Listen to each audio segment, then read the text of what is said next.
7, 6, 5, 4, 3, 2, 1. We have ignition.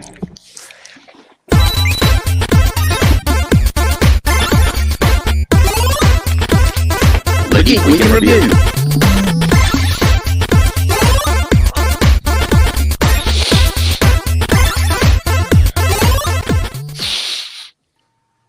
Hello and welcome back to the Geek Week in Review with me, Jacob's Toys. Of course, the wonderful one and only SuperSorrell. If you're new to the show, then please do check out the geekweekinreview.co.uk.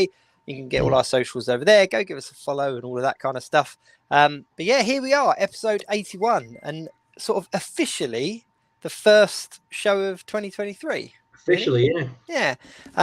What was it? We did New Year's Day last year, so I know that was technically the first show of 2023, but we kind of used it as an opportunity to look back at 2022. Yeah. Stephen Butler, how are we doing? Good evening. We are both good. Thank you very much. We've had a great week. Norse King Jedi, go away. Mick Spectre, only 2 this week. Yes, Ryan is not with us. Joby1, hello, welcome back. Yes, there's only 2 of us this week. Ryan Speaks Geek has Mrs. Ryan Speaks Geek's birthday. So he is officially off this week. But he will be back. So me and SuperSorrell are just going to chew the fat, and we're going to talk about all of the things that have happened this week in Geek. See how I did that? See what I did there? See what I did? But yeah, it's been a busy week, really. There's been quite a lot going on. Stephen Butler picking up there on Ash's new haircut. Yeah. I've actually got my haircut as well, but you wouldn't tell because it's still really long.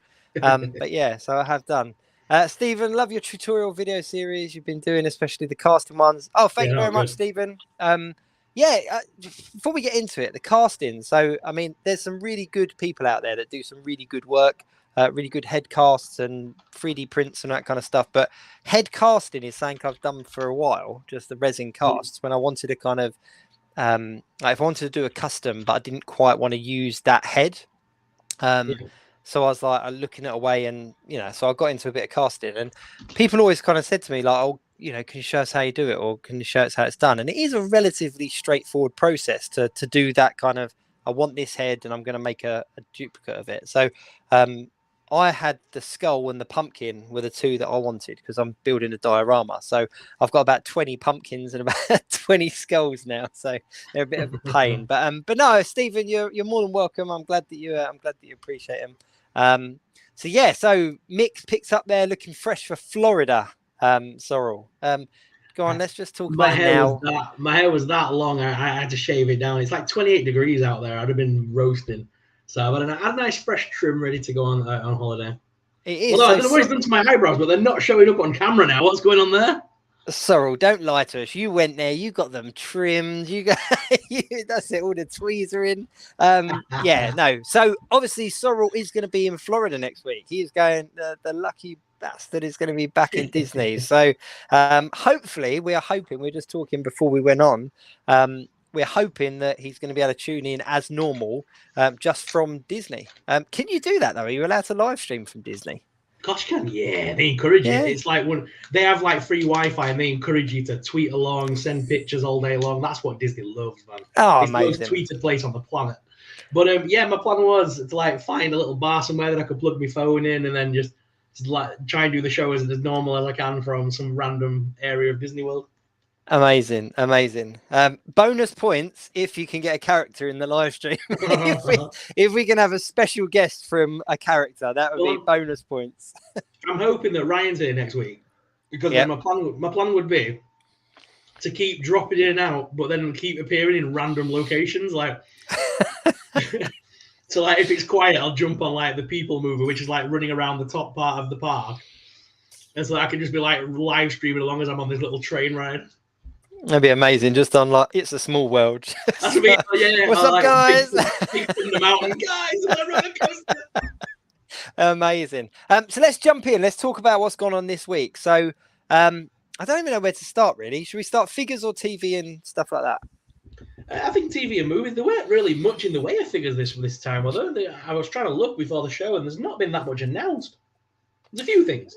No, well, we had Bad Batch, didn't we? We had Bad Batch. Oh no, so you're talking figures, aren't you? Sorry, figures. Yeah, I was trying to. Yeah, There figures. isn't much in the way of figures to talk about. I think there was like a few new things, but nothing major. No, I mean my big one this week. I showed this off on the TikTok live stream, but my Red Hulk from Diamond Select. This is a figure that a lot of people are kind of going a bit crazy for. And I was fortunate enough. Diamond Select sent it over to me ahead of Christmas. I've only just got around to opening it up, and it is an amazing figure. How does he compare to the Marvel Legends Red Hulk? Is it nice? Oh, he's head and shoulders.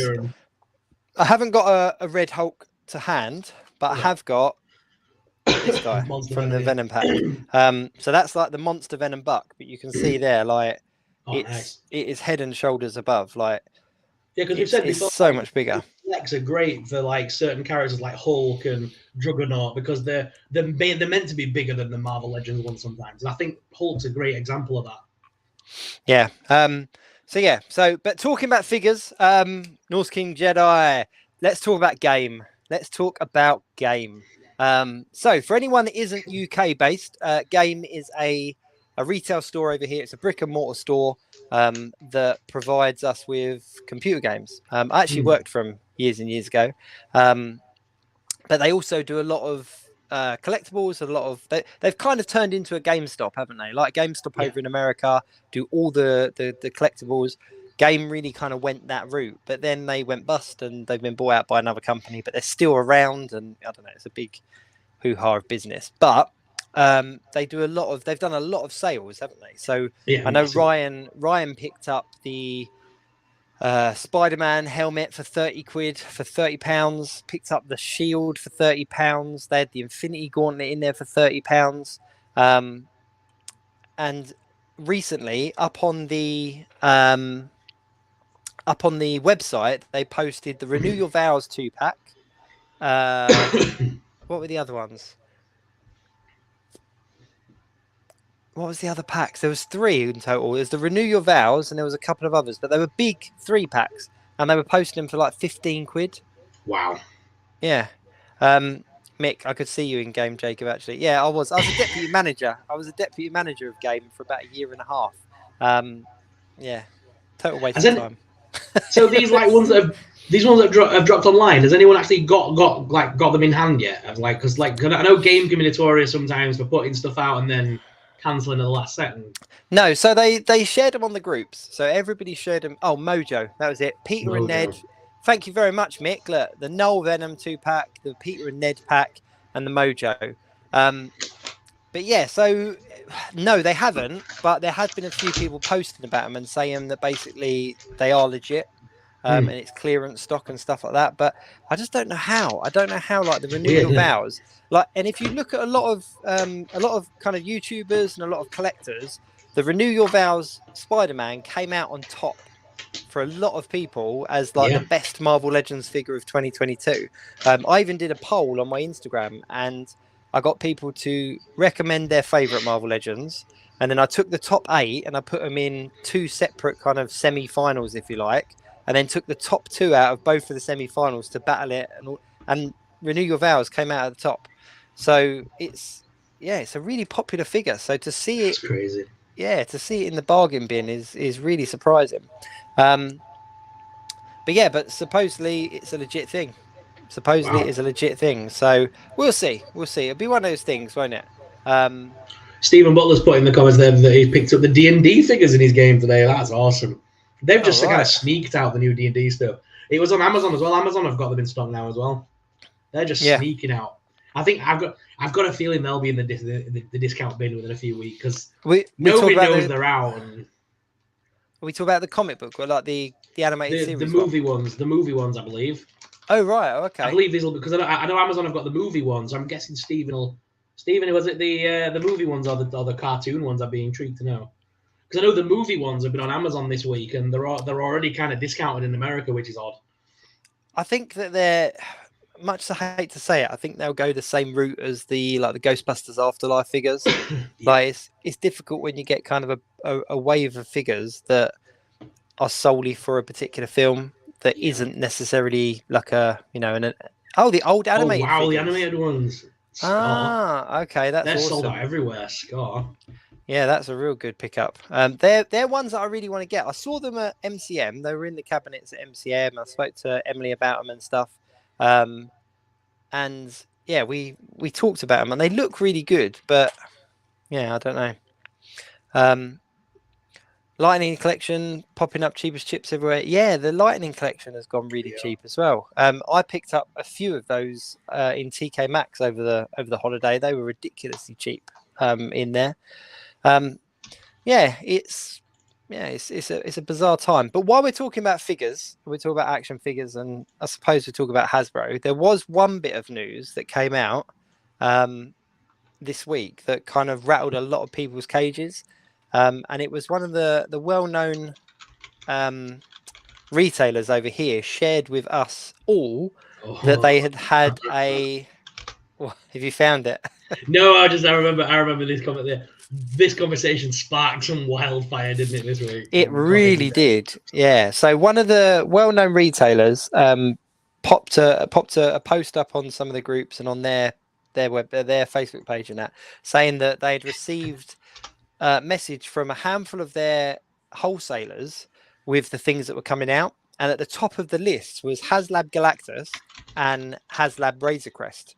And the price, the wholesale price for like Galactus was less than £100 when that was like a £350 backing project. But I think that the thing that a lot of people started questioning was that why is it now being sold at wholesale if it was a crowd-funded thing? And I do wonder whether it's kind of, £98. Thank you very much, Brandon. £98 it went up for, and everyone was jumping on there going, "Oh, I'll have one for 98 quid," and it's like, no, that's the wholesale price. So obviously they're going to add their take on it and stuff. But it also depends on how many you've got to buy to get them at that cost, because obviously wholesale is buying in bulk, not just one or two. So I mean, it must be that you have to buy like a set amount of 100 or something to get the 99 quid per item. But that's mad though. Even if it was like at a wholesale price of like 20, if they're sending out to multiple retailers £98 for 20 HasLab Galactuses, that's a lot of spare Galactus or Galacti. Is that the correct? Galacti. That's a lot of spare Galacti floating around. I had to wonder though, because obviously I reached out to Hasbro and they didn't comment. I reached out to John. Was it Jonathan? Hasbro, the guy we speak to. I Steve. Out to really. Steve. Is it Steve? John. Who's John? The guy we speak to. And then we've got the girl, and then we've got the guy who's the boss. So I reached out to him, and he didn't respond. Yeah. No, he won't. But I'm assuming, because I can't see Hasbro getting away with it because it's a crowdfunded project. However, if someone like Xavi was the middleman for the UK for a couple of these projects, I could see that, and they're a European-wide company and American-wide company. So, I mean, if they've got excess stock of items that people have paid the deposit on and then just not paid for the rest of it, maybe, I don't know. Or I don't know how it works, but maybe people have backed out on the Galactus that they were going to buy, or the crowdfunded ones they were going to buy through Xavi. And this is Xavi's way of getting rid of the excess stock, maybe? Yeah. Well, like, all my stuff just fell down. Because surely they must have excess stock as well for people that have had damaged stock, warranty. Because surely those big Galactus has got to be covered by a warranty for at least 6 months. Well, Brandon said there, the reason for the wholesale right now is due to people ordering 5, cancelling 4 as soon as it fully funds. And that's very true. It's very true. And if you think, I can't remember the exact number it ended on, but it was like in the 20,000s, wasn't it? Now, there are going to be thousands and thousands of them left over. And Mick said there as well that, agreeing with what Brandon said, I think that's a knock-on effect as to why the Hell Charger was so high. Yeah. And if you look at it as a whole picture, so if you look at the fact that Galactus did fund like stupidly well, but people were cancelling orders. The car was then put up at a ridiculous price that everybody in the community kind of kicked off about. And now after that's finished, now retailers are getting a wholesale price at the Galactus. It could make a whole mockery of the HasLab project as a whole. Which, I think if it does go to retail, that will be the end of HasLab. I can't see it being a successful venture within certain brands, like I can't see Marvel Legends pulling off a successful HasLab if this series of events is true. But at the same token, I didn't back it. I didn't back the HasLab, the Galactus, and I've been quite open as to why I didn't back it at the time. I wanted it, but I didn't back it. So if it goes to retail, like I'm 100% picking one of those up. I might even pick two up. Might even pick two up and just be like, yeah, I still paid less than everyone else did. But yeah, I mean, it's interesting. But the only reason I think there's a little bit of truth behind what's actually happening is the if it was just Galactus that had been showing up, or if it was just Razor Crest that had been showing up, then I would kind of call and sort of go, oh, actually, maybe that's not true. Yeah. But the fact that it's got Razor Crest and it's got Galactus, Razor Crest shocked me a little bit because I didn't think people were kind of panic backing that as such. But yeah, who knows? Yeah, so there is a third party. I'll put this comment up. That there is a third party company that is now. Oh, hang on. I'll get to that in a sec. But yeah, there is a third party company that's created the HasLab project. And at the time when they announced it, there wasn't a price tag to it. And everyone was going, oh, they can do it and they can sell it for less and all the rest of it. But as Norskin Jedi or Brandon's saying here, the price of it is $250 before tax and shipping, and there's no figures, there's no kind of none of the unlock tiers or anything like that. So it's actually coming out around the same price, which is interesting. Okay, so and Brandon, I'm just throwing all Brandon's comments up at the moment. Someone confirmed that one retailer's taken them and are charging the full original backing price. Okay. Yeah, we can talk off camera about that later, Jacob. But we kind of yeah. Did you follow the thread on Marvel Legends Community UK? Did you follow the thread? Yeah. I think I know what you're talking about. We kind of know who it is, but we don't say it on camera because we don't want the wrath. No. We'll leave it at that, and we'll keep it ambiguous.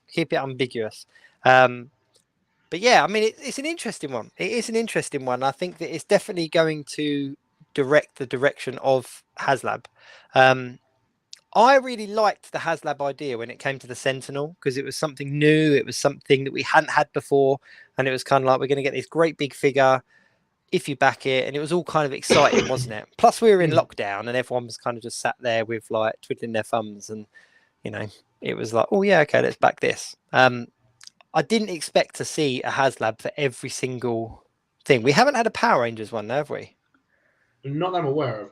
Haven't had a Power Rangers HasLab, but we've had the Ghostbusters one. We've had G.I. Joe. We've had Star Wars, obviously. We've had Marvel. So yeah, but I'm not sure. I'm not sure how much life it's got. It's like they haven't done a Fortnite one yet either.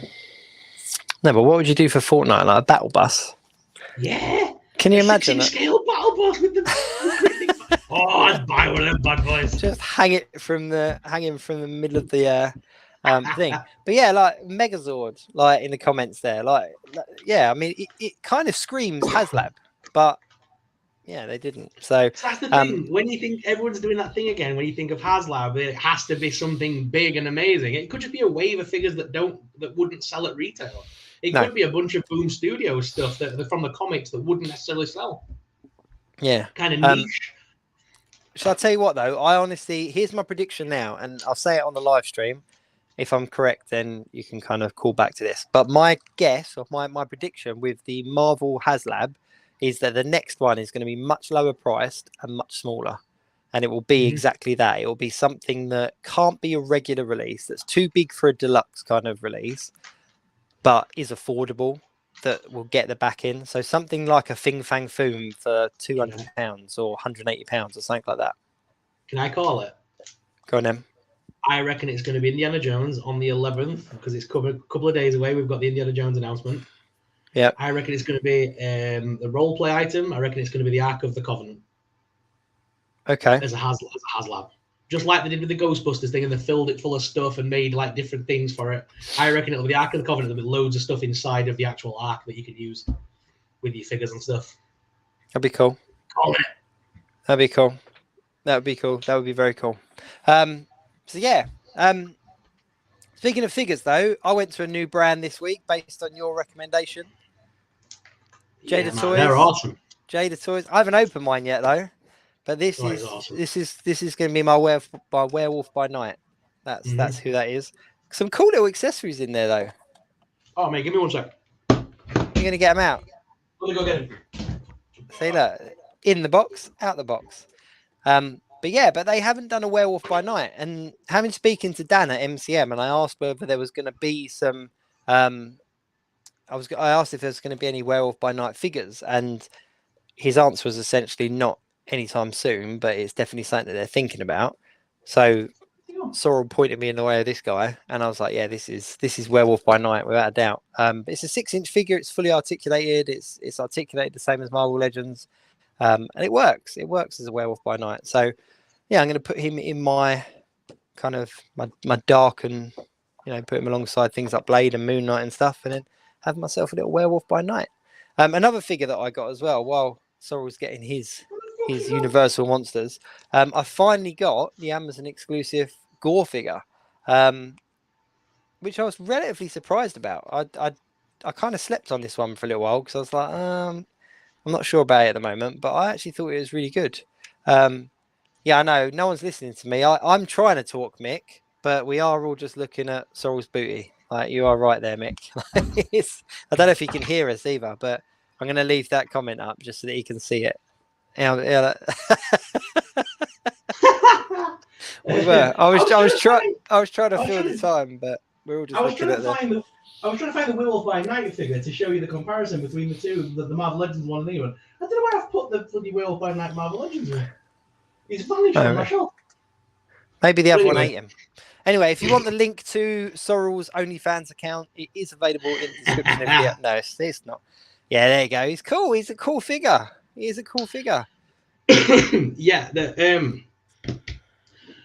If you painted the bottom half to match the green of the Werewolf by Night, it's just a shame they haven't got a topless version. Yeah, because Werewolf by Night was always topless, wasn't he? But I mean, I can imagine if you got the Toy Biz version and this version and did a massive kit bash on it, it would be amazing. Well, to be honest with you, I've already worked out that there's 2 heads and there's 2 sets of hands. So that other set of hands and that other head are going on a custom, and I'm going to do a custom Werewolf by Night.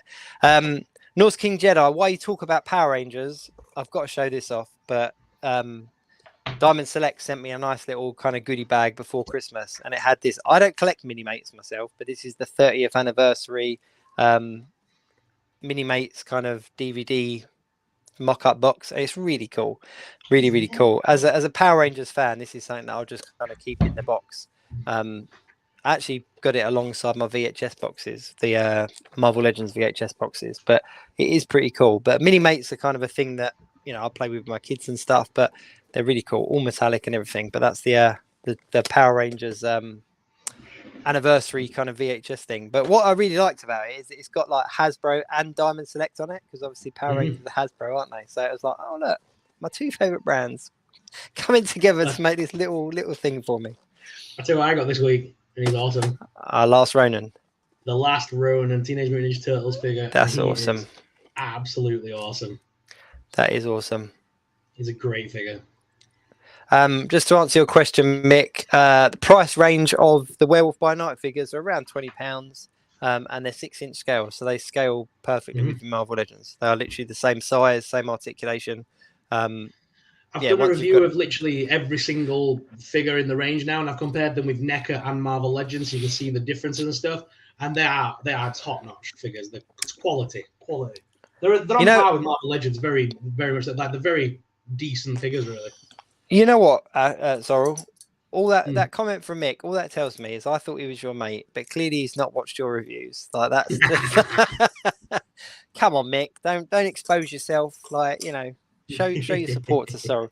But yeah, no, they're good figures. They are cool figures. But for me, none of the others kind of would fall into my collection. But Werewolf by Night, Wolfman, like, that works for me. So the Invisible Man one looks cool. I did watch your review there, but I quite like the Red Skull monstrosity that you put in there. Like, it's kind of worked for me. I don't know why, but So let's talk TV. Let's talk about TV because You know? for us with the Geek Week in Review, we were kind of not drying up with TV, but there was less to talk about, wasn't there, in the build up to Christmas? But we've kind of finished Christmas, and now Bad Batch came out of nowhere. Yeah. Oh, Ash reviews toys now. I think so. I think he's starting out. Show him some love. But yeah, so Bad Batch is back on our screens. I didn't realize it was coming out this quick. I forgot that it was even coming out. To be honest, I went online on Wednesday to watch. I've been watching National Treasure. So I went online on Wednesday to watch that, and I saw Bad Batch. Like, wait! So I binge watched a lot, both episodes. Yeah. Very enjoyable. I enjoyed it. Just quickly before we move off, Connor said, "Hey guys, did you get much from the game pricing error? I only got the Peter and Ned 2-pack. I didn't get anything. I missed all of it.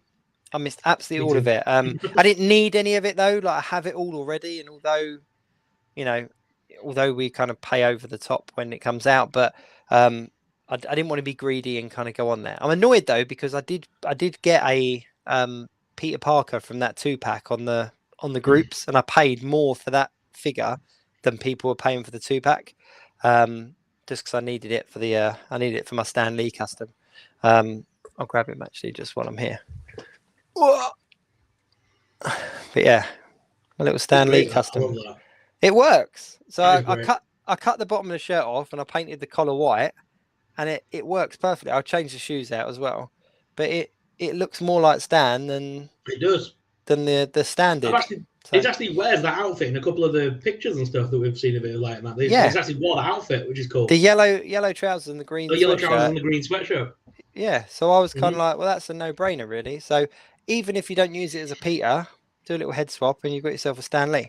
That's great. Yeah, so Bad Batch. Yeah, I enjoyed it. I'm not going to lie. I was kind of dropping off a little bit towards the end of the first series. I was kind of not getting bored, but it was kind of like, okay, this is, I got excited for this series because we know that from the trailer we're going to see the Jedi Wookiee. So I'm all in for that. So I can't wait to see how you get drawn into it. But yeah, the first 2 episodes were great. Were a great introduction back into it. Yeah, I really enjoyed it. Did you notice how all their costumes are slightly different though? Yeah. Merchandise. Yeah. Straight away I was like, oh well, here comes a new wave of figures because they've all put a little bit of paint on their costumes. But yeah, I really enjoyed it. I really enjoyed it. I was really hooked from the beginning. I'm not quite sure where it's going to go. I haven't really got any predictions. No, not at all. Yeah. Yeah. But, we know that we're going to see.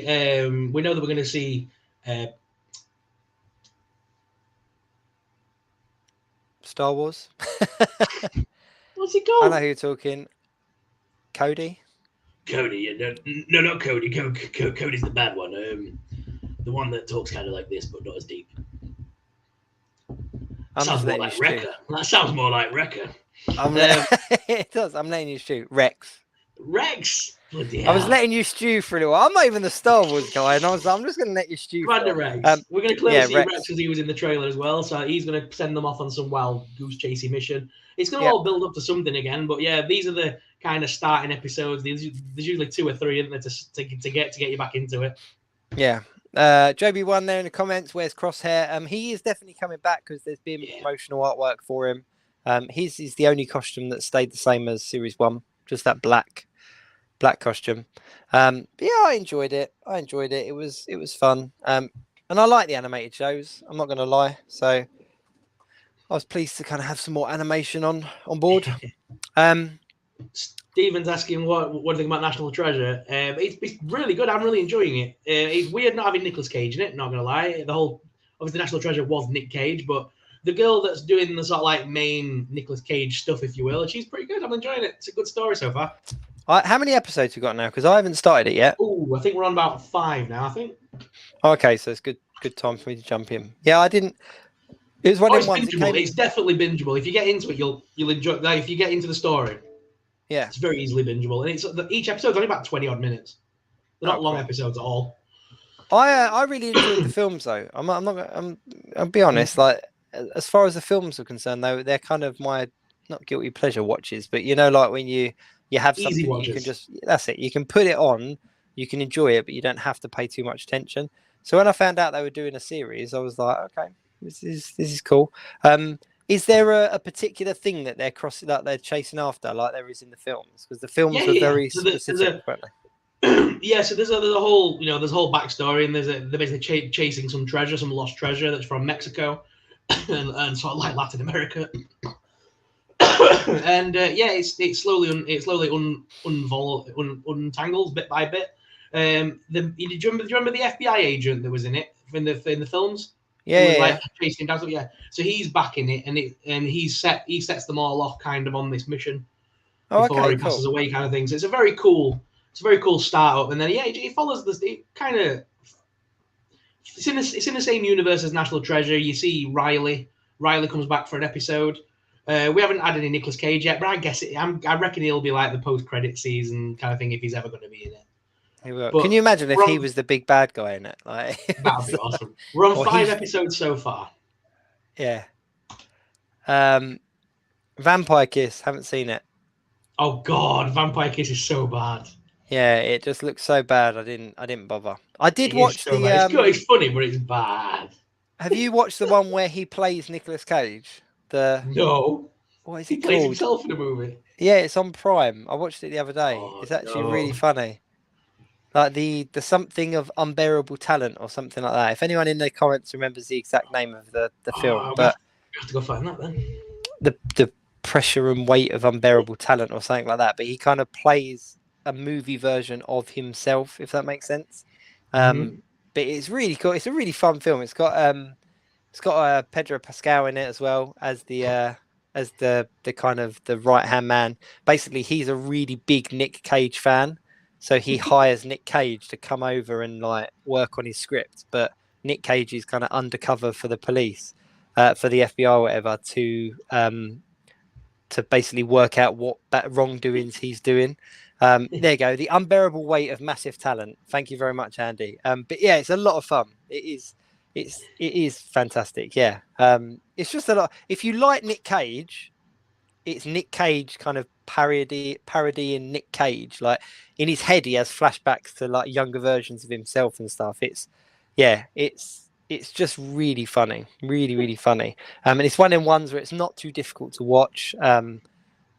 There's one scene in it that I'm not going to give any spoilers away, but I really like Pedro Pascal as well. I think he's great. Like aside from The Mandalorian, just as an actor, he's a lot of fun. And there's one scene where him and Nick Cage are like on drugs, and the pair of them are just like, he's like, "You've got to drive the car." He goes, "I can't drive the car." He went, "You were gone in 60 seconds." He's like, "Yeah." He gets in the car and like reverses it into another car. Like, it's just unbelievably good. It's really fun. I'm gonna watch it again tomorrow. Like, it's that much fun. I'm gonna watch it again. But I'm a huge Nick Cage fan. Like I love Nick Cage. But yeah, go watch it. Do go and watch it. Speaking of movies and Disney Plus and streaming sites, Wakanda Forever finally got its UK official air date, which is going to be February the 1st. Mhm.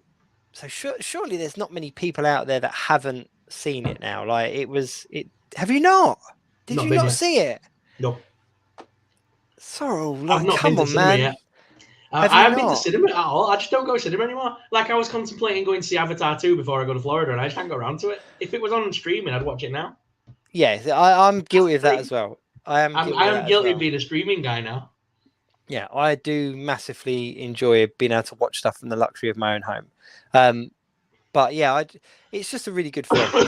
It's by far the best. Andy hasn't seen it either. See, look, I've got a small selection of people, and I'm being shown up now. I'm hoping it's going to be on the plane. That's my thing. I'm hoping the plane might have it because they have good films shout. that are kind of in between, kind of like just out the cinema before they hit DVD. They kind of then appear on sort of like good shout. Yeah, so I'm hoping. Good shout. It's just, for me, it was the best. It was the best movie of Phase 4, like MCU movie of Phase 4, without a doubt. Like it was just really, really cool. So I'm looking forward to that being on the streaming sites. But yeah, I can't believe you haven't seen it. Can't believe you haven't seen it yet. That's mad. That is mad. You've been watching anything else this week? So we had the announcement for Wednesday Addams. Wednesday is getting a season 2. Mm-hmm.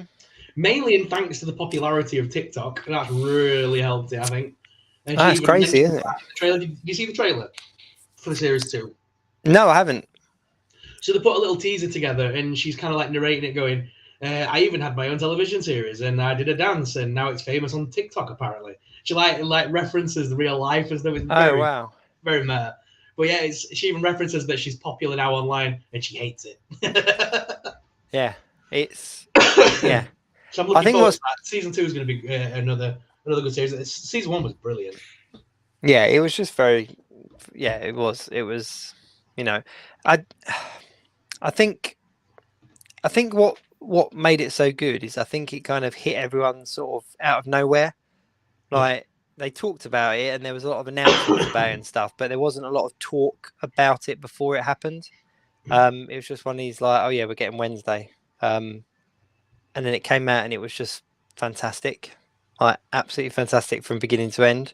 But also really popular with like younger people as well, which makes a massive difference when it was something that's like from our generation Yeah, that's kind of been reimagined for like a younger generation and it takes off. So but yeah, TikTok's gone mad with it. Absolutely mad with it. Everyone's doing a dance. Like I've seen people on ice skates and people like school teachers and like paramedic stuff. Like everyone just doing the Wednesday Addams dance. I feel this is, when Stranger Things came out and a lot of us resonated with Eddie. I think this has been like the gothic girls version of that, hasn't it? Like a lot of girls have sort of like realized that they resonate with Wednesday, that they're a bit quirky and they're not all wanting to be cheerleaders and it girls, if you will.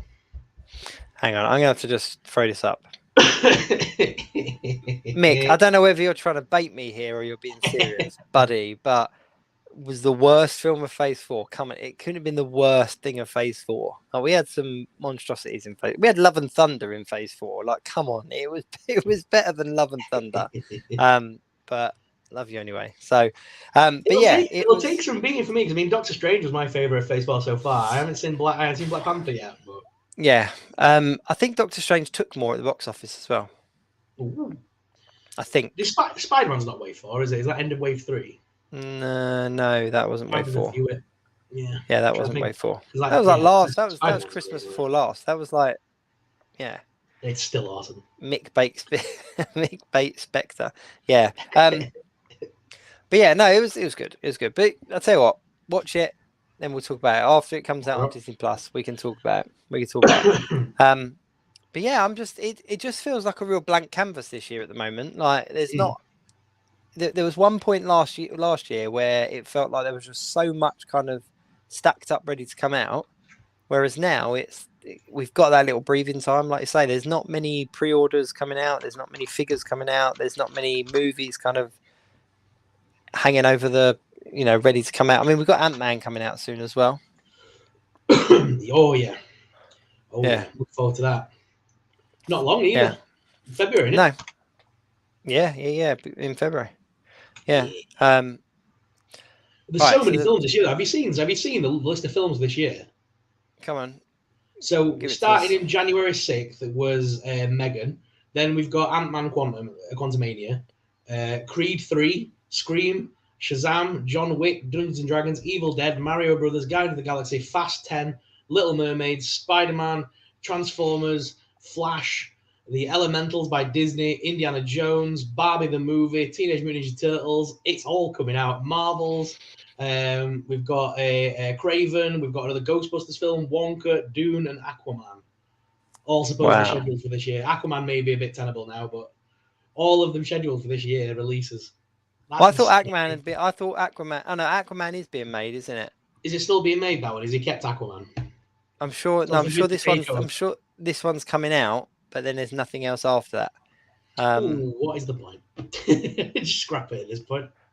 Yeah. That should have been the tax rebate, and we should get Batgirl back. Stephen said there that he thinks that Barbie movie is going to be a surprise hit for many people. I think you're right. It looks so fun. Have you seen the trailer? I think you're right. I think it's really going to hit in the nostalgia for a lot of people. There'll be a lot of older women. That sounds really harsh, but like there'll be like more can't even say mature women. That sounds bad as well. But do you know what I mean? Like not little girls that will be go and watch it, and it will hit in that nostalgia element for them. The same as we get with kind of with like, all the Marvel films and DC films and stuff like that.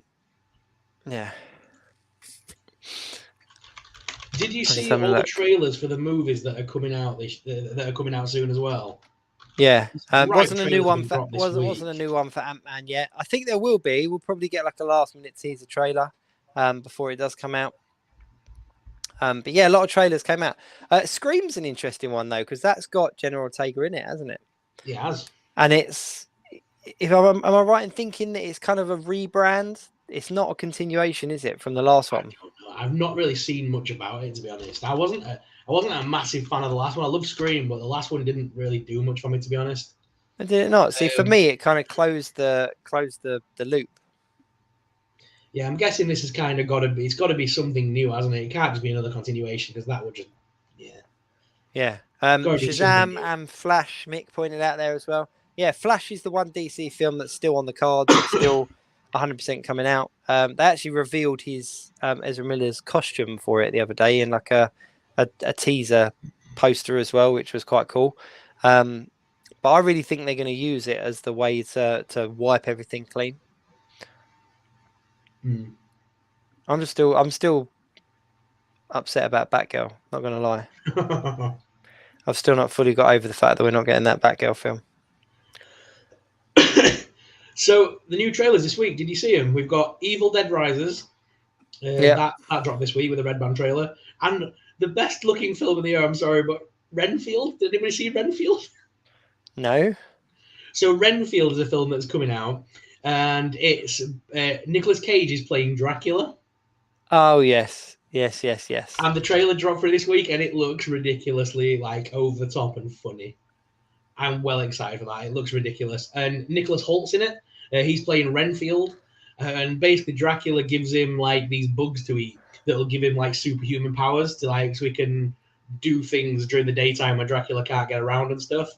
And it just looks so ridiculous. They're all sat in like a AA style meeting about people that they don't like and stuff. And obviously he's sat there like, I'm Renfield and I look after Dracula. They just look so funny. I'm going to have to go and watch this. So let's talk Disney. What have you got planned for Disney? What have I got planned to do at Disney? Itinerary, yeah. Disney rides. So obviously we've got all the 4 parks to do again. Avatar. I'm looking forward to seeing Avatar obviously with the new film out. I'm hoping to see a load of new merch. Cool. So I'm looking forward to that. Star Wars Galaxy's Edge again. You can never beat Galaxy's Edge. I'm going to have a lot of fun there, doing all that kind of stuff again. So you're just repeating all the stuff that you did last time? Yeah, just do it all again. Nice. Well, I've got the new Guardians of the Galaxy stuff this time, which I'm looking forward to. So there's the new ride that they've built. I had a friend... New big shop and stuff. I had a friend go over there recently, and they said the Guardians of the Galaxy ride is phenomenal. And they're a big Star Wars fan as well, and they said obviously Galaxy's Edge is brilliant, but the Guardians of the Galaxy ride is next level. Megan, so I missed it there, but someone commented about Megan in the track. Megan looks so good. I've completely missed this. What is this Megan film all about? Because I've seen all the hype and everyone talking about it, but what is it actually about? So Megan is a robot that's been created to help this little girl not feel sad and lonely, basically. Like I think she's being raised by like her aunt or something.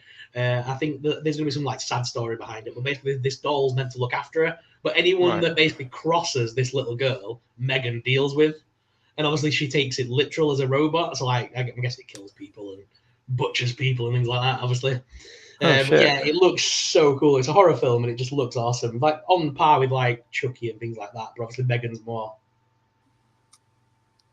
kinda, if you will. Oh wow! But yeah, it looks kind of like that kind of thing. Oh, like a big robotic Chucky. Yeah, I've just completely missed it. Yeah. I've not watched that much telly over Christmas. I'm not gonna lie. I didn't actually watch a huge amount. Yeah. It's funny though. I was having a chat with my son, And I was saying about like when we were younger, there was like the Christmas movie, like the Christmas Day movie, and how much of a big hype it was for, oh, we're gonna get so and so as the Avatar as the movie for Christmas, like, and everybody was in watching Avatar at that point. Yeah, Do you know what I mean? I And then remember. everyone would talk about it. But nowadays you just don't get that. It's like it just pops up on the streaming, and there was films that came out over Christmas on like Disney Plus, Netflix, and stuff that we didn't actually get around to watching. But back in the day, it was very much we have to be sat in at 3 o'clock on Christmas Day, ready to watch Avatar or whatever, So I haven't seen Avatar 2 though. My kids went to watch it, but I haven't actually seen it. Yeah, I haven't seen it. I need to get around to watching it because it just looks awesome. A lot of people saying it was their like film of the year as well for a lot of people. So really, it's I done don't quite know. well. A lot of critics panned it by the sounds of it, but I think that happens all the time these days. If anyone's going into it expecting anything more than just a CGI rom-com fest, then yeah. Stephen's comment in regards to the Christmas movie and getting a blank VHS ready to record. You know what? I remember like my parents buying a new packet of VHS tapes going into every Christmas because the Christmas film would be on or whatever.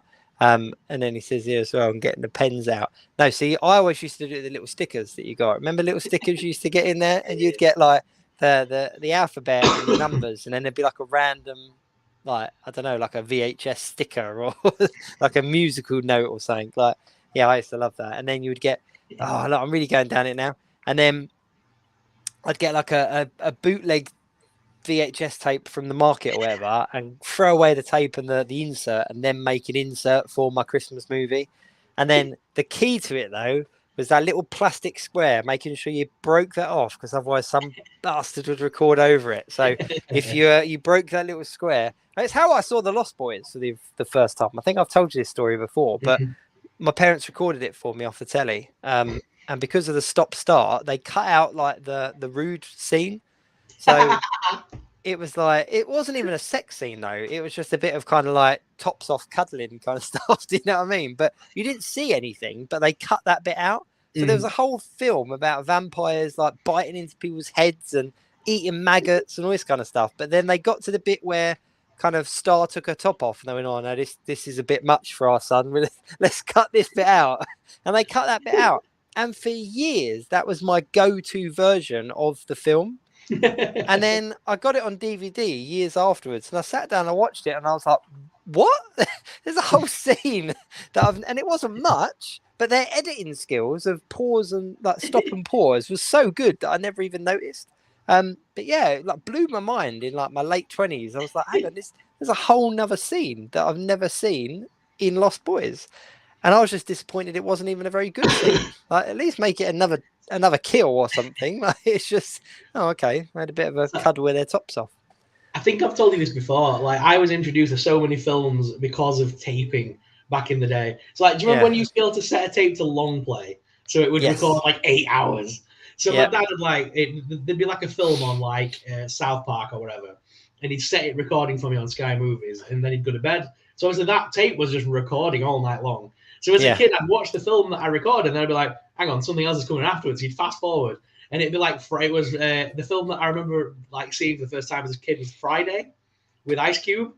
Oh, right, yeah. Start watching thinking, something's going to happen in a minute. It's just two dudes on a porch. Like, something's going to happen in a minute. And I literally sat with that film from start to finish. I mean, I was like, what are you watching? I'm like, whatever you recorded. Mick said there about like taping over the square as well. Yeah, you could just literally, you took such pride out of snapping that little plastic off. But then if your mum and dad wanted that tape, they just put a bit of sellotape over it anyway. And that was it. See, and I was having this exact conversation with my eldest son, and I was like, you'll never appreciate, like, the argument is that I was like, right, you need to go on to Disney Plus, whatever, and pick a film that you've heard of but not watched. Like, you need to pick something that you've heard of but never watched, because you need to kind of expand your viewing and stuff. Like, you have access to all of these films, whereas when I was a kid, you'd have to go down Blockbuster, you'd have to wait for it to turn on telly. And I was like, I'm not being that parent, but I was being that parent. And I was kind of like, just have a look. But he started watching the Hunger Games, and he's like really into it. And I was like, but you never would have watched that ordinarily. Like, but yet you've started watching it and you're enjoying it. I just said, like, I think if I had access to streaming services when I was a kid, I don't think I ever would have left the house. Nope. Like, I used to love my movies so much as a kid, but I think part of that was the anticipation of waiting for something to come out. Or I remember even like in the early 2000s when I went over to America for the first time, and I came back with a load of like Region 2 DVDs. I had like Blade and Dusk Till Dawn and stuff like that. They weren't out on DVD in the UK at the time, and I came back and I had to buy like a special DVD player to watch these kind of 4 DVDs that I brought back. Yeah. So I'm just catching up on the comments here. Everyone going on about VHS and, and recording stuff now in the comments. But yeah. Yeah. Speaking of vinyl records as well, really going into it there with Stephen, but I went through some of my old vinyl, and on the insert thing, there's like a piracy, like do not record this, like, you know, piracy kills the music industry. I'm just thinking, man, like you guys have no idea what's coming. Like, you have no idea what's coming. I remember when we talk about vinyl and stuff, we had usually movie soundtracks. So like we had the Teenage Mutant Ninja Turtles 2 soundtrack, I think it was, with Vanilla Ice on it. Yeah. Just because it had the Vanilla Ice song on it, I bought the LP for that. Oh my god. Yeah. But yeah, I remember that. I remember stuff like that. And I remember when the first time South Park released a cassette, it was Chocolate Salty Balls with Cartman on the B-side. And literally, my mum like queued up in hours at Woolworths to buy that stupid single cassette. That single was I think it was Christmas #1 one year. It would have been, yeah, it would have been. But taking it even further back than that, I remember when the Simpsons album came out, and they did like and it was rubbish. Like it really was rubbish. There was a couple of good songs on there, like "Do the Bartman" and "Deep Trouble" and stuff like that, and that came out, and the album was really popular. But nowadays, if they tried to do that, it wouldn't have got anywhere. Oh my god, Simpsons Sing the Blues, is that what you're referring to? Yeah, that's it. Oh my god. I think I still know Deep Trouble word for word. I think that I still know it word for word. But even then, like when you were trying to learn the lyrics to songs, you would like literally pause, write down, play, write down, pause, write down. But that album would not have that Simpsons Sing the Blues would not have done anywhere near as well as it did back in the day. But yeah,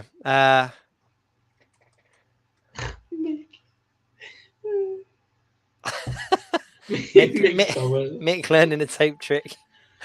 Bye Pokemon first movie. Speaking of Pokemon, what about Ash? Ash and Pikachu leaving the What a segue. Yeah. Yeah, see, I'm segueing there. I'm using segue from that. Mixed naughty comments to segue. But yeah, Pokemon, Yeah. they changed it. Ash and Pikachu's come. Yeah. He's Pokemon Master. What more can he do? That was the whole point, wasn't it? I want to be the very best, the best that ever was. Yeah. And he's got them all, he's done. So changed the thing. I've changed the lyrics to the song.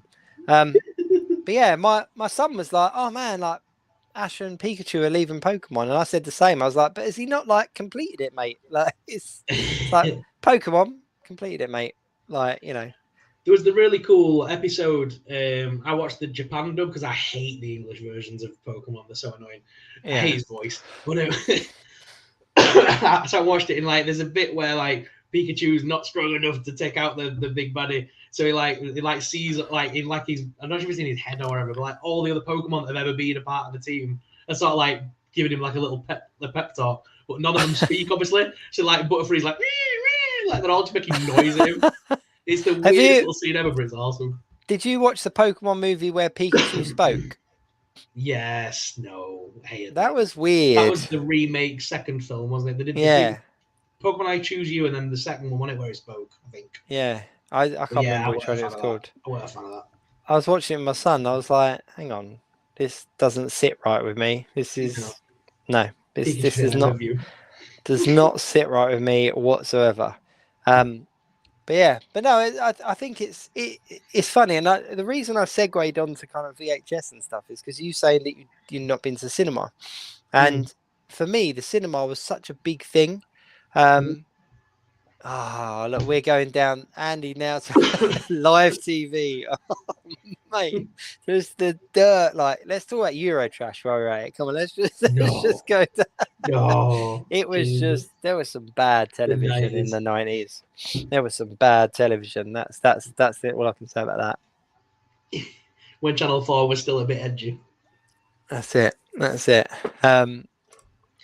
But yeah, when I were a kid, I'm trying to keep this on topic. When I were a kid, going to cinema for me was Cineworld, and I'm not sure if this may be where our age difference comes in a little bit. But I remember Cineworld, and it was the Pound movie on a Saturday morning. It was £1 to go to the cinema. Yeah. And me and my friends would get on the bus to Wakefield and go see whatever was the £1 movie of the week. I remember it being a thing. See, we had an Odeon. Odeon was the main cinema for us. But they like Odeon, for example, still do like cheap cinema tickets on like certain days. They're like the kids' film ones. So I take my younger ones to cinema on them ones. I learned to love darts thanks to live TV. I think that's the only darts I've ever watched, Andy. I'm not going to lie. But if you know, you know. If you know, you know. But yeah, it's just I think it's really weird how like, and I know that obviously COVID and the pandemic and that kind of stuff changed cinema viewing and stuff. But like Ryan's still a massive advocate for the cinema, isn't he? He still goes like all the time. And I do go on occasion, but it is much more of a slog now. And it was kind of like to organise going to the cinema as opposed to just going, oh, actually, you know what, $4.99 and watch it at home or whatever. So it's funny how trends change. Yeah, I think obviously we see it differently because obviously we've got kids and stuff. So when you go to the cinema and you take your little ones with you, it's not just one of you going to the cinema anymore. It's like four of you. You're going to get four tickets. It costs you about 50 odd quid to go to the cinema. Then you've got popcorn and stuff on top of that. You may as well stay at home and go on Amazon for 15 quid. Done. Yeah. That's the thing is it is expensive, and I don't know whether it's just like an aesthetic thing for me either. But you don't even get proper tickets anymore. Like when you used to go to cinema and you'd get a ticket, like that was a big deal. Like I remember, like so many of us when we were younger, like kept ticket stubs from like the first film we went to, or like when we went on a date and we kept the ticket or whatever. Whereas now it's just like a receipt. It's just like, come on, you're losing the core of what cinema was. But you know,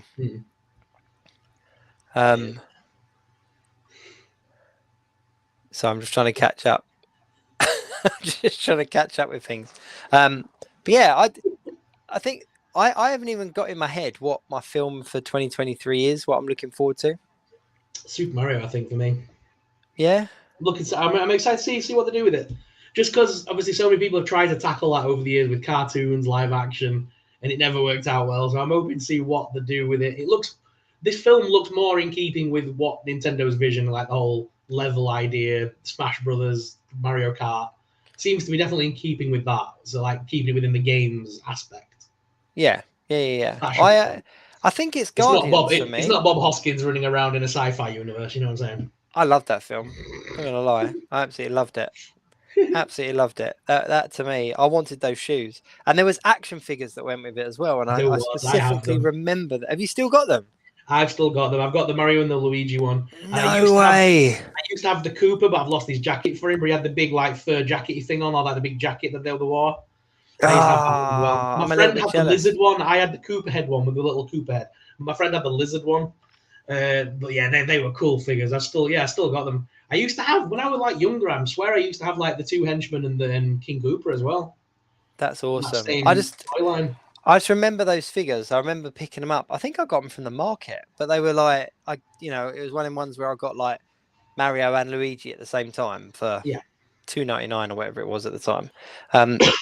But speaking about older films and action figures, I know we've kind of briefly touched on this before, but I don't understand how in the kind of 80s and the 90s, probably more so the 90s, they got away with making toy lines for adult films. Yeah. Not adult films as in Debbie Does Dallas, but I mean like, the Alien figures and like the Terminator figures and stuff like that. Yeah. Because I had them all. I had like all of those figures lines. And I can't imagine buying my kids like a bunch of Scream figures or a bunch of like, Kids back in the day saw films that they shouldn't have done though, and it wasn't like now. You couldn't have a toy company like Hasbro saying, "Go out and buy your kids this new this new toy for the new Alien movie because they get done like you can't encourage children to watch it. But back in the 90s, things were a little bit different. Parents actually let you sit and watch films like that, and it was like, don't tell your mum, you're gonna sit and watch this at our house tonight. Like, yay! Yeah, I specifically remember watching Friday for Nightmare on Elm Street with my dad. Like, and I couldn't have been much older. Like, I was young. Like, I was young enough that he served me pizza for dinner and thought it was funny. Like, it was like, so Stephen said in the comments that the rumors are circling saying Mario Galaxy will be the setting for a sequel. That'd be cool. That would be very cool. That would be very cool. I think the film that I'm looking forward to is Guardians of the Galaxy Volume 3, just because we know that it is the final chapter of like this version of the Guardians. And I'll be interested to see what James Gunn's done with it. The trailer was very emotional for that. That new trailer. Yeah. Was very emotional, wasn't it? Yeah, I think that there's going to be... But yeah, it still had the sort of enough humour in it that it wasn't over the top funny. Like Batista's been very vocal about he's glad it's come to an end. He's kind of had enough, hasn't he, as playing Drax, which is, it's kind of sad because he was the funniest part of the Guardians for me. To hear him say he's not enjoying it, and that upsets me a bit, but you got to move on. He's been doing it for what, 10 years? Yeah, he's been doing it for a long time now. Well, there was even a quote from him saying that he loves Drax and he loves playing Drax, but he doesn't want to be remembered for Drax. He wants to do more. Like I watched that Glass Onion the other day. Have you seen the Knives Out? I ain't seen that yet, but it's meant to be good. It looks good. Have you seen the first one, the Knives Out? I've seen the first one, Knives Out. Yeah, I've not seen the second one yet. With it's still Daniel Craig, isn't it? And then there's Batista and all sorts in it, isn't there? Yeah. So the only thing that links them together is Benedict Blanc or whatever his name is in it, Daniel Craig's character. He is literally the only tie between the two films. But there's a load of famous people in this one, like Ed Norton's in it, like obviously Dave Bautista. But yeah, he wants to be remembered for kind of more reputable roles than just Drax, which I think's a shame. But yeah, Drax is an awesome part of the film. But again, he was another kind of I don't think they were expecting him to be as popular as he was. Yeah. Like he became a real kind of fan favorite very quickly. But yeah, so it's definitely his last movie. I think, I don't know. I wouldn't like to hesitate who else is probably going to leave. Are we going to see? This is what I'm really intrigued for this film, because obviously I want to see if any of them get killed off, because that obviously the last film, no holds barred. Any of them could get murdered off. So I mean, I think Rocket Raccoon could be the one that would be on the chopping block, because it would be emotional to see Rocket Raccoon get killed off. I think that'd be a good one. But other than that, like we've got will Star-Lord and Gamora get back together, because obviously she ran away at the end of the last thing and they're still searching for her. Yeah. Will they ever get back together? And yeah, there's some cool storylines doing. And obviously now we know that Mantis and Star-Lord and their link and things. I was thinking about Mantis dying, because now that she's tied to Peter Quill, like there's like an emotional link there. But he's had so many people like been killed off and everything like that. I don't think they'll go down that route, because it'll be, he had Yondu, he had his mum, he had Ego, like he's had all of those kind of separation things. So I don't think they'll go down that route. I think if I was to guess, I think Rocket Raccoon will go off somewhere else and Drax will be killed off. That's my prediction. I think Nebula has potential to stay on as like one of the core members and kind of take it to the next level, or are they just going to completely reset and everyone's going to go different ways, whether that's being killed off or going on to something else, and there's some kind of new group of Guardians that kind of come into place?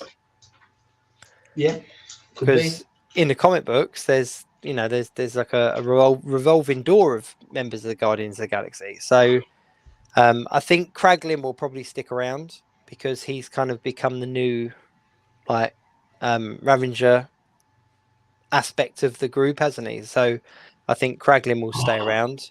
Imagine if, like, at the end of the film, the post-credit scene is like during the end of the film, we see Peter Quill return to Earth, right? Because obviously that would be a cool ending, seeing him return back to where he came from. All the years after being picked up by Yondu, going all these adventures, he returns home. That'd be a nice ending for him.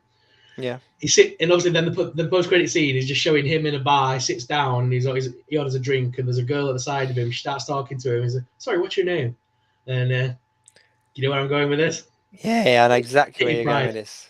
Kitty Pryde. That could be a cool way of like the X-Men are coming. Kitty Pryde, she's there. That would be an awesome way of putting her in. If they introduced Kitty Pryde in Guardians of the Galaxy 3, I think people would lose their shit. I think that would be. I think doing it as a post-credit scene like that would be a cool way to do it, just because it would give a nod to their romantic relationship from the comics without outright saying it. It would just give them a nod, and then people's minds could go mental where they're going to go with it. Yeah, that'd be a cool ending. The only thing is, though, is if they are gonna finish with Chris Pratt, that means that their romantic relationship would take place between the films. We wouldn't see it. Yeah, that would be the only. That'd be the only thing. It would work. It would definitely work. That would be cool. That would be cool. Because I think in the comics, surely people are going to. As cool as it would see to see Peter Quill and Kitty Pryde, wouldn't people want to see Kitty Pryde and Colossus more? Yeah, because they were married in the comics for quite some time. Yeah. So I mean, that's more the one that I would want to see. But then again, I think if we're talking X-Men, I think the love story is Rogue and Gambit's got to be on it this time. Yeah, it's got to be Rogue and Gambit.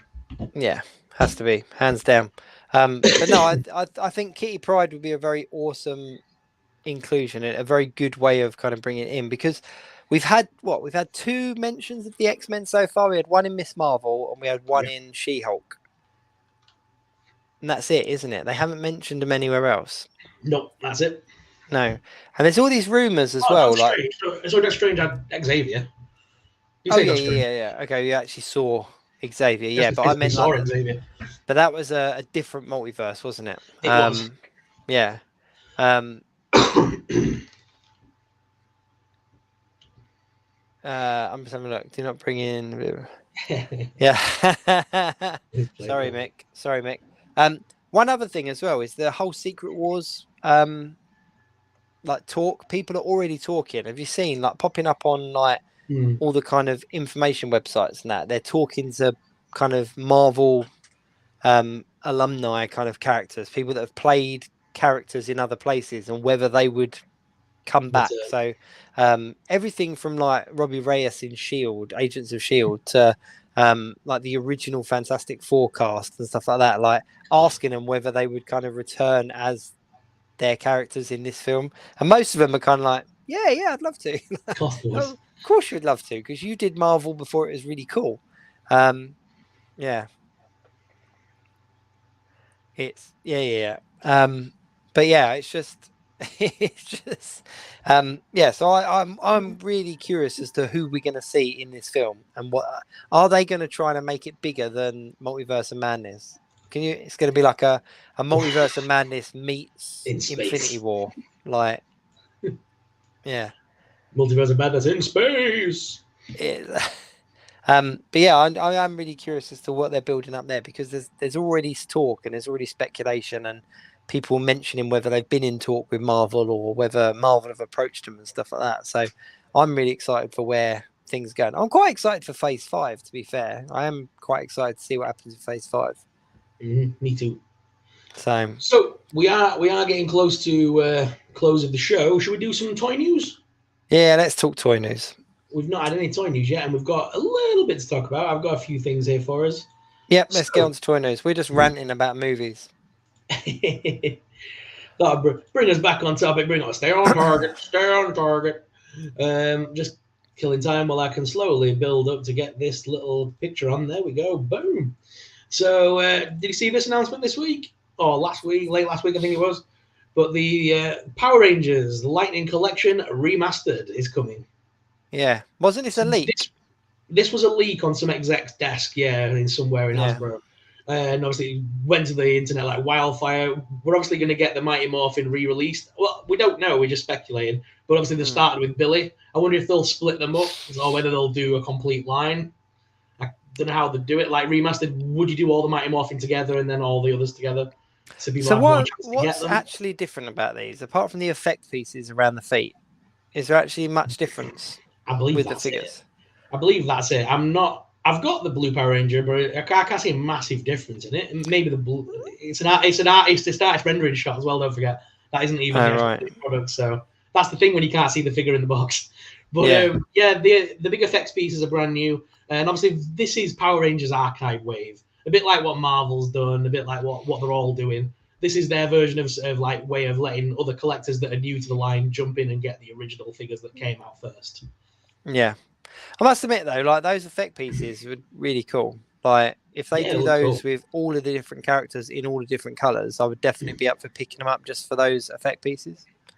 Yeah, I'm hoping. I'd like to think that they would do like Mighty Morphin first, then maybe Turbo, then do them as complete waves with the complete like lineup. Because like the one thing that annoyed me about Power Rangers release, which made me jump on and off of the line, was the fact that Wave One might have been like 2 from Zeo, 1 from Lost Space, 1 from Mighty Morphin.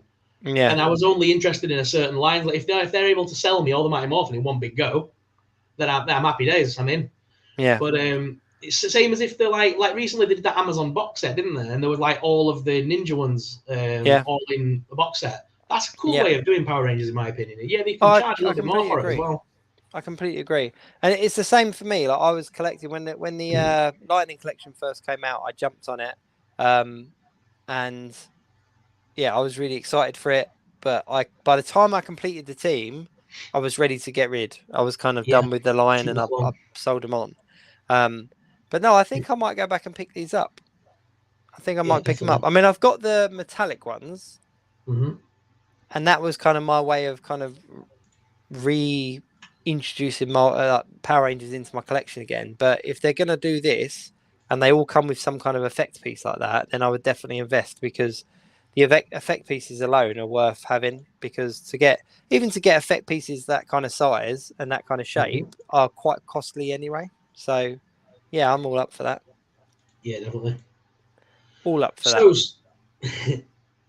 So Super 7 announced this week as a part of their reaction line, they're going to be giving us Fraggle Rock. No way. Yeah. So obviously they're doing the Muppets at the moment at Super 7 as a part of their reaction line. And this is going to be the next bunch. They're going to do Fraggle Rock. So they're clearly going through the Jim Henson alumni stuff. Straight away, it's there. I had a toy of those. What are they called? The green guys? I have no idea. I've not seen Fraggle Rock in years.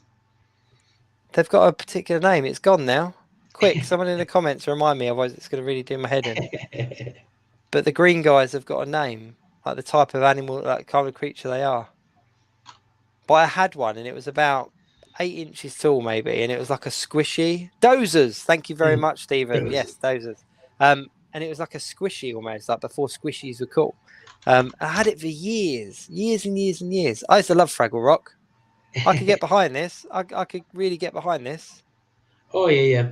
Sorry, it's Boss Fight Studios. Sorry, I do apologize. It's not Super 7. It's Boss Fight Studios. Okay. Making these. So these are going to be 3/4 inch line. But yeah, even Boss better. Fight Studio. Even better. Wave one consists of Gobo, Red, Architect Doozer, and Cotterpin Doozer 2-pack, and Traveling Uncle Matt. I don't remember any of those names. Traveling Uncle Matt. Cool, I don't remember the names. I remember all the characters. Yeah. But I don't remember the names. Traveling Uncle Matt. Traveling. It's just a nice way of saying he's homeless. What is it like? Yeah, I like that. That's the most PC way of saying this man does not have a home. Yeah. He's just avoiding council tax, Matt. So Playmates gave us some really cool announcements this week as well. Yeah, I've been looking forward to this line. So we're starting to see Teenage Mutant Ninja Turtles come back round again with Playmates, and they're doing the Ninja Elite series is their new one. Obviously, they're trying to cash in on the kind of Marvel Legends, like the same kind of thing everyone's doing, the proper little boxed figures. Yeah. So far, they're doing the classic TV series, and they're also going to do the movies as well. So they've had Shredder announced so far. And they also announced Triceraton, which was the orange Triceratops, and Leo in Disguise from the 1990 movie. So yeah, they look cool. They should be coming out anytime now, apparently, as well. They're like, that's cool. That is Yeah, cool. a lot of people obviously are saying don't look as good as NECA. Sorry, Mick. But obviously, you got to think it's a very different price point. Sorry, Mick, but Fraggle Rocks is a good theme tune. Da da da da da da da da da da da da. You're going to be singing it tomorrow at work as well, mate. Ba ba da ba da. Down a Fraggle Rock.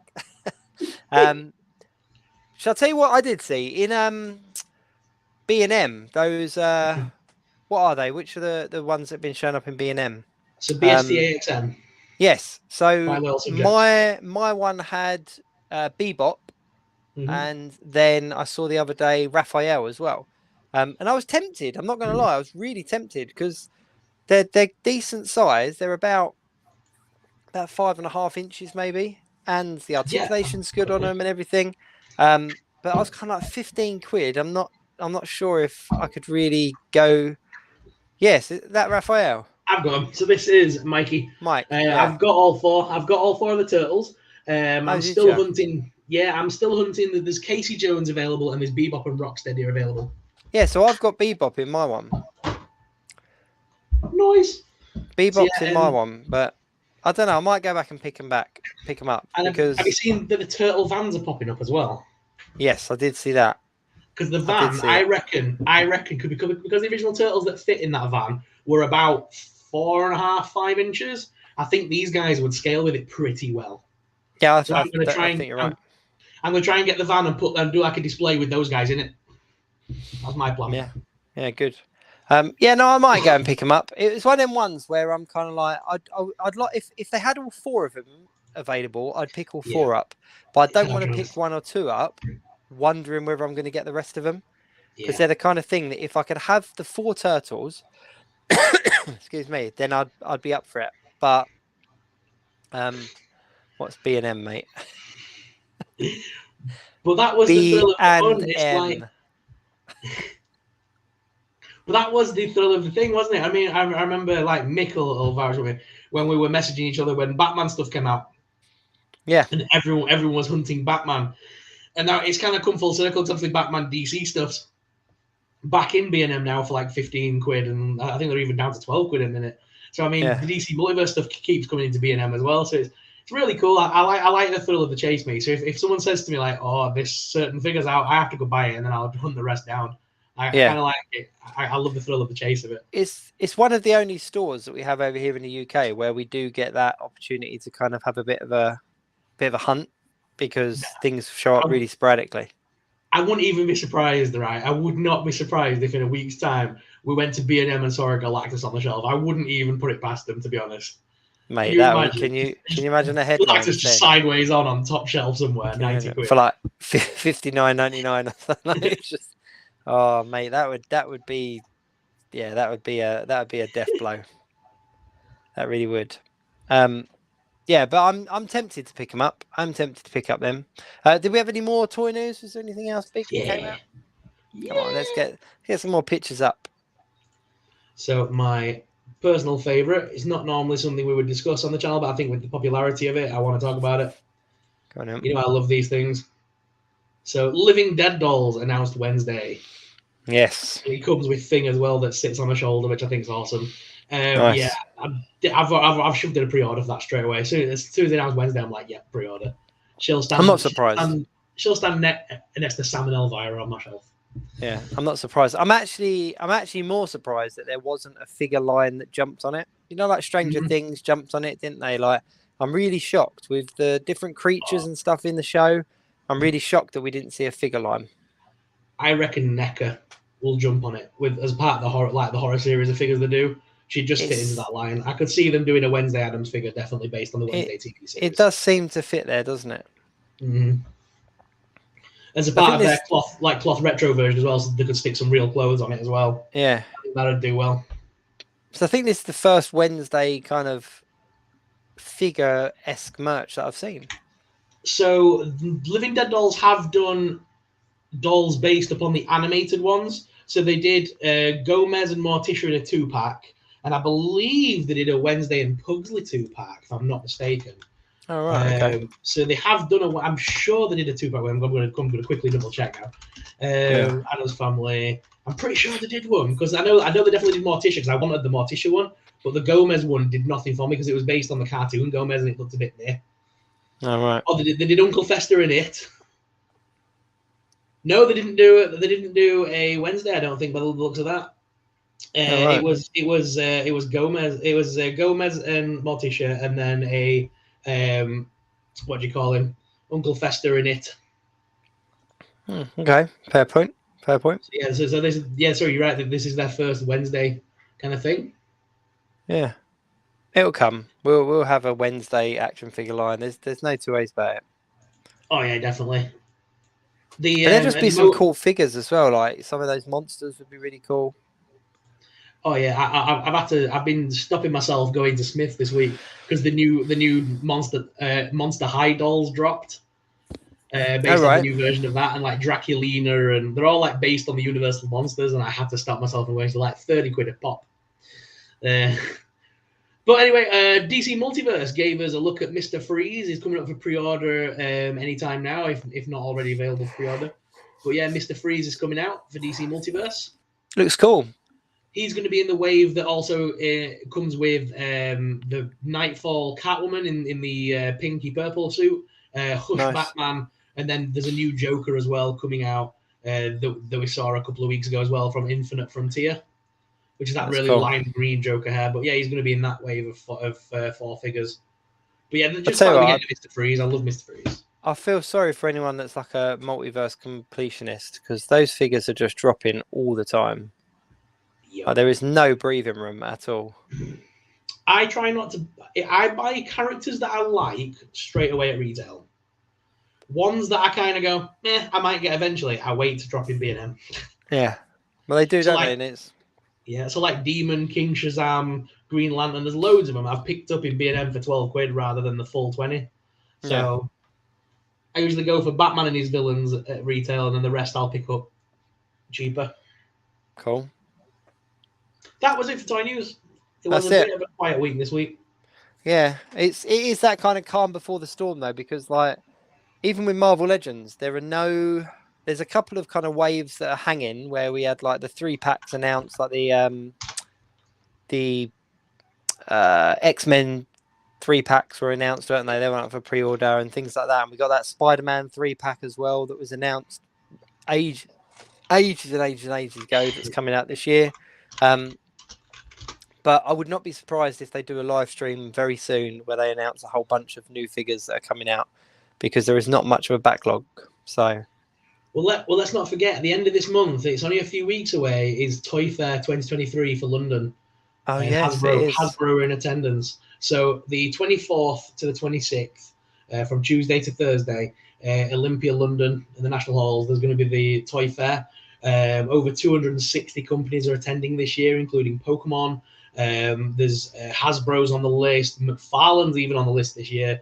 Bandai are on the list. Lego, Playmobil, Sylvanian Families. There's so many retailers listed this year.